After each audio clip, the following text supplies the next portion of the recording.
ಹಾಗಾಗಿ ಹೇಳಿದ್ದೆ ನೇರವಾಗಿ ಒಂದು ಅಂಕುಶ ಸುದ್ದಿಯನ್ನು ತೆಗಿತಾ ಇದ್ದೀಯ. ನಾನು ಸಾಮಾನ್ಯ ಅಂತ ಭಾವಿಸಬೇಡ. ಅಂಕುಶವನ್ನು ಸರಿಪಡಿಸುವಂತಹ ಆ ಮಾವುತನೋಪಾದಿಯಲ್ಲಿ ನಾನು ಏನು ಎಷ್ಟು ಮಧುರಾನಾಥನ ಪರಾಕ್ರಮ ಶೌರ್ಯದ ರುಚಿಯನ್ನು ಇವತ್ತಿನ ನಿಮಗೆ ಪರಿಚಯ ಮಾಡ್ತೇನೆ. ಸಾಮರ್ಥ್ಯವು ಇದೆ ಅಂತಾದ್ರೆ ಎದೆ ಸೆಟ್ಟನ್ನು ಅವಳು ಹಚ್ಚಿ ಯುದ್ಧಕ್ಕೆ ಸನ್ನದ್ಧನ ಹೌದು ಅಂತಾದ್ರೆ ಏನು ಅಂತ ನೋಡ್ತೇನೆ. ಹುಡುಗ ನಿನ್ನೆ ಹೆಸರು ಕಂಸ. ಹೌದು, ಕೇಳಿದ್ದೇನೆ. ಕಂಸ ಅಂದ್ರೆ ಆವರಣ, ಅದರಲ್ಲೇ ಇದ್ದವ ನೀನು, ಹೊರಗೆ ಬಂದವ ಅಲ್ಲ. ಈಗ ಬಂದಿದ್ದೇವೆ.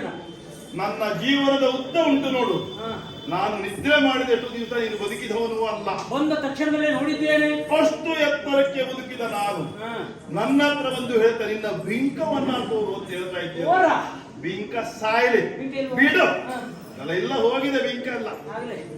ಆದ್ರೆ ನೀನು ಮಾಡಿದಂತ ಹುಡುಗಾಟಿಕೆಗಾಗಿ ನೀನು ನನ್ನ ಈ ರಾಜ್ಯದ ಯಾವುದೇ ವಸ್ತುವನ್ನು ಅಪಹರಣ ಮಾಡಿದವಲ್ಲ, ಅಲ್ಲ ಭೂಭಾಗವನ್ನು ಕಬಳಿಸಿದವ ಅಲ್ಲ, ನನ್ನ ಹೆಣ್ಣು ಮಕ್ಕಳನ್ನ ಕೆಣಕಿದ್ದೀಯ ಅಷ್ಟೇ.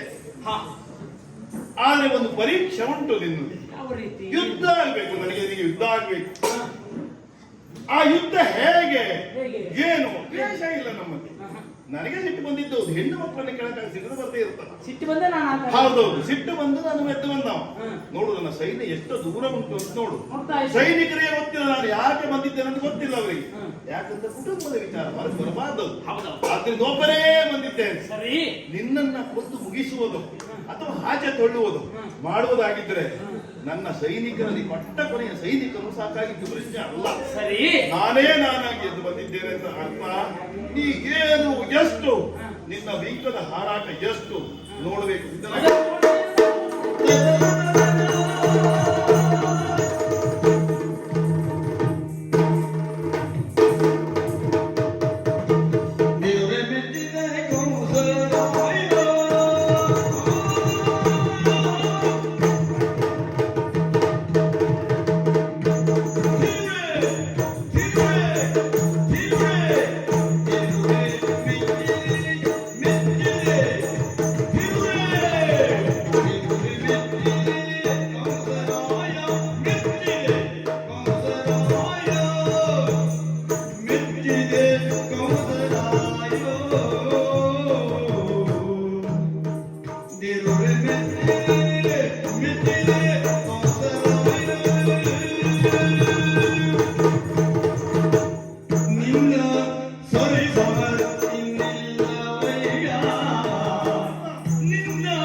ಅದಕ್ಕೆ ಹೇಳಿದ್ದು ಬದುಕಿಕೊಂಡೆ ನೀವು. ನಿನ್ನ ಕಲ್ಯಾಣ ಹೀಗೆ ಆಗ್ಬೇಕು ಅಂತಿದ್ರೆ ತಪ್ಪಲಿಕ್ಕೆ ಹಲವಾಗುವುದಿಲ್ಲ. ಕಾಡಾಕಾಡಿಯಾಗಿ ನಡೆದ ಯುದ್ಧ ಅಲ್ಲ, ನಿನ್ನನ್ನು ಕೊಲ್ಲಲೇಬೇಕು ಉದ್ದೇಶದಿಂದ ಎತ್ತಿದ ಕಥೆ ಅಲ್ಲ. ನೂರಾರು ಜನರನ್ನ ಕೊಂದ ನನಗೆ ನೀನು ಯಾವ ಲೆಕ್ಕವೂ ಅಲ್ಲ. ಆದ್ರೆ ನೀನು ಯುದ್ಧ ಮಾಡುವ ರೀತಿಯನ್ನ ನೋಡಿದೆ, ನಿನ್ನ ಚಟುವಟಿಕೆಯನ್ನ ನೋಡಿದಾಗ ನಿನಗೆ ಭವಿಷ್ಯ ಉಂಟು ಅಂತ ವಿಚಾರ ಮಾಡಿದೆ. ಬೇಕು, ಬದುಕಬೇಕು. ಆ ಹರನ ಕರುಣೆ ಉಂಟಲ್ಲ, ಆ ಉಮಾಮಹೇಶ್ವರನ ಕರುಣೆ ನಮ್ಮನ್ನ ಇಲ್ಲಿಗೆ ತಂದಿದ್ದು.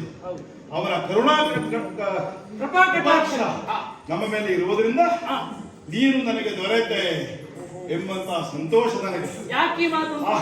ಆ ಹೆಣ್ಣು ಮಕ್ಕಳು ಸುಮ್ಮನೆ ಸೋರುವವರಲ್ಲ, ನಿನ್ನ ಬಾಣಕ್ಕೆ ಸೋತವರಲ್ಲ. ನಿಜ ಹೇಳು, ಕೇವಲ ಬಾಣದ ವಿನಿಮಯ ಆಗಿದೆಯೋ ಕಣ್ಣಿನ ಏನು ವಿನಿಮಯ ಆಗಿದೆಯೋ ಹೇಳು. ಅದಕ್ಕೆ ಸೋತದ್ದವರು. ವಾಸ್ತವವಾಗಿ ಹೇಳ್ತೇನೆ, ಅಸ್ತ್ರವಿದ್ಯೆಯಲ್ಲೋ ಶಸ್ತ್ರವಿದ್ಯೆಯಲ್ಲೋ ನನ್ನ ಹೆಣ್ಣು ಮಕ್ಕಳನ್ನ ಸೋಲಿಸುವವರಿಗೆ ಪ್ರಪಂಚದಲ್ಲಿ ಹುಟ್ಟಿಲ್ಲ. ಆದರೂ ನಿನಗೆ ಸೋತರು ಅಂದಾಗ ವಿಚಾರ ಮಾಡಿದ್ದೇನೆ ನಾನು. ದಡ್ಡ ಅಲ್ಲ, ಸುಮ್ಮನೆ ಕಟ್ಟಿದ್ದ ಅಲ್ಲ ಕಿರೀಟ ಇದು. ಓಹೋ. ಹಾಗಾಗಿ ಕಂಸರಾಯ, ಓ ನನ್ನ ಹೆಣ್ಣು ಮಕ್ಕಳು ನೀನು ಸೋಲಿಸಿದ್ದೆ ಅಂತ ಆದ್ರೆ ಹಾ ಅವರು ನಿನ್ನವರಾದರು ಅಂತ ಅರ್ಥ. ಅನ್ನೋರು. ಅದಕ್ಕೆ ದೇವರ ಅನುಗ್ರಹ ಇದೆ ಅಂತ ಅರ್ಥ. ಸರಿ. ಹೌದು. ಹಾ. ಆದ್ರಿಂದ ಹಾ. ನನ್ನ ಅಳಿಯನಾಗುವ ಎಲ್ಲ ಯೋಗ್ಯತೆ ನಿನಗುಂಟು. ಹಾ. ಮತ್ತೊಮ್ಮೆ ಕೇಳ್ತಾ ಇದ್ದೇನೆ, ಏನು? ನನ್ನ ಹೆಣ್ಣು ಮಕ್ಕಳನ್ನ ಒಲಿಸಬೇಕು. ಓಹೋ. ಅವರನ್ನು ನೀನು ಗೆದ್ದಿಯಲ್ಲ, ಹಾ. ಅಂತಃಕರಣ ಪೂರ್ವಕವಾಗಿ ಅವರನ್ನ ಸ್ವೀಕರಿಸಬೇಕು. ಹಾ. ನನಗೆ ಯೋಗ್ಯ ಅಳಿಯ ಸಿಕ್ಕಿದ್ದಾರೆ ಎಂಬಂತ ಸಂತೋಷ. ಸರಿ. ಅಷ್ಟೇ ಅಲ್ಲ, ಅಷ್ಟೇ. ಪ್ರಪಂಚಕ್ಕೆ ನೀನು ಮುಂದಿನ ಜನಾಂಗಕ್ಕೆ ಒಂದು ಪಾಠ ಹೇಳಿದ್ದೀಯ. ಹಾ. ಮದುವೆ ಆಗದೆ ಪರಿತಪಿಸುವ ಅನೇಕ ಹುಡುಗರಿಗೆ ನೀನೊಬ್ಬ ಮಾದರಿಯಾಗ್ತೀಯ. ಸಾರಿ ಹೇಳಬೇಕು ನೀನು. ಹೀಗೆ ಹೋಗಿ ಮದುವೆ ಆಗಬೇಕು ಅಂತ ಪರಿತಪಿಸಬೇಡಿ. ಹೋಗಿ ಹೆಣ್ಣು ಮಕ್ಕಳ ಯುದ್ಧ ಮಾಡಿ. ಇದೊಂದು ಕ್ರಮ ಉಂಟು. ಕ್ರಮ ಉಂಟು. ಅದೇ ಕ್ರಮ ನೀನು ಮಾದರಿಯಾಗಿದ್ದೀಯ ನೀನು. ಹಾ. ಹಾಗೆ ಯುದ್ಧ ಮಾಡಿದಾಗ ಊರಿನಲ್ಲಿ ಒಬ್ಬರು ಇರ್ತಾರೆ. ಆಹಾ. ಹೆಣ್ಣು ಮಕ್ಕಳ ಯುದ್ಧ ಮಾಡಿದ್ಯಾ? ಹೌದು. ಹಾಗೆ. ಹಾಗಾದ್ರೆ ಹಾ. ಲಗ್ನ ಆಗೋಣ. ಸಮಸ್ಯೆ ತೀರಿ. ಎಲ್ಲಾ ಊರಿಗೂ ಹೋಗಿ ನಾವು ಈ ರೀತಿ ಯುದ್ಧ ಮಾಡಿದ್ರೆ ಹಾ. ಹೆಣ್ಣು ಮಕ್ಕಳನ್ನು ಕೊಡುವ ಮನಸ್ಸು ಹಾ. ಆ ತಂದೆ ಬಿಡ್ಬೇಕದ್ದು. ಅದು ಬೇರೆ. ಹಾ. ಹೆಣ್ಣು ಮಕ್ಕಳನ್ನ ಗೆದ್ದೆ ಅಂತ ಯುದ್ಧ ಮಾಡದೆ ಅಂತ ಆದ್ರೆ ಹಾ. ನಿನ್ನ ಹಾಲ ಮುಗಿತು ಬಿಡು, ಮತ್ತೆ ಪ್ರಯತ್ನ ಮಾಡಬೇಡ. ಹಾ. ನನ್ನ ಹೆಣ್ಣು ಮಕ್ಕಳೇ ಸಾಕು ನಿನಗೆ. ಸರಿ. ನೀನು ಮಾದರಿಯಾಗಿದ್ದೀಯ, ಯಾರಿಗೆ ಗೊತ್ತುಂಟಾ? ಪ್ರಪಂಚದ ಮುಂದಿನವರಿಗೆ ಹಾ. ಏನಾಗಬೇಕು? ಹಾ. ಹೆಣ್ಣು ಮಕ್ಕಳು ಯುದ್ಧ ಮಾಡಬೇಕು. ಸರಿ. ಅವಾಗ ಊರಿನ ಜನ ಇರ್ತಾರಂತ, ಹಾ. ನೀನು ಅವರ ಯುದ್ಧ ಮಾಡಿದ್ಯಲ್ಲ, ಮದುವೆ ಆಗೋಲ್ಲ, ತಾಕೀತು ಮಾಡ್ತಾರೆ. ಆವಾಗ ಅನಿವಾರ್ಯ ಇವನಿಗೂ ಕೊಡ್ಲೇಬೇಕು ಗಂಡನಿಗೆ. ಅಂದ್ರು ಅಲ್ಲಿಗೆ ಸಮಸ್ಯೆ ಪರಿಹಾರ ಆಗ್ತದೆ. ಜಗತ್ತಿನ ದೊಡ್ಡ ಸಮಸ್ಯೆ ಪರಿಹಾರಕ್ಕೆ ಇದು ನಾಂದಿ ಆಗುತ್ತದೆ. ಇದು ಅಂತೂ ನನ್ನ ಪರಾಕ್ರಮ ಹೆಚ್ಚಿರುವಂತ ನೀನು ಹೆಚ್ಚಿದ್ದೇನೆ. ನಿನ್ನ ಹೆಣ್ಣು ಮಕ್ಕಳನ್ನು ಹೌದು, ಮದುವೆಯಾಗಬೇಕು ಹೌದು, ಹೌದು. ಎನ್ನುವುದಾಗಿ ಹೇಳ್ತಾ ಇದ್ದೀಯ. ನಿನ್ನ ಮಾತನ್ನು ಅಲ್ಲಗೆಳೆಯುವುದಿಲ್ಲ. ಯಾಕೆ? ಹಾ. ಉಪವನದಲ್ಲಿ ನೋಡಿದಂತ ಸಂದರ್ಭದಲ್ಲಿ ಹಾ. ನಿನ್ನ ಹೆಣ್ಣು ಮಕ್ಕಳು ಇರುವರ ಮೇಲೆ ಹಾ. ನನಗೆ ಪ್ರೀತಿ ಎನ್ನುವುದು ಹುಟ್ಟಿದ ಸತ್ಯ. ಆದ್ರೆ ಆದ್ರೆ ಒಳ್ಳೆಯ ವಿಚಾರವನ್ನು ಮಾಡುವಂತ ಅರ್ಹತೆ ನನ್ನಲ್ಲಿ ಇಲ್ಲ. ಯಾಕೆ? ಹಾ.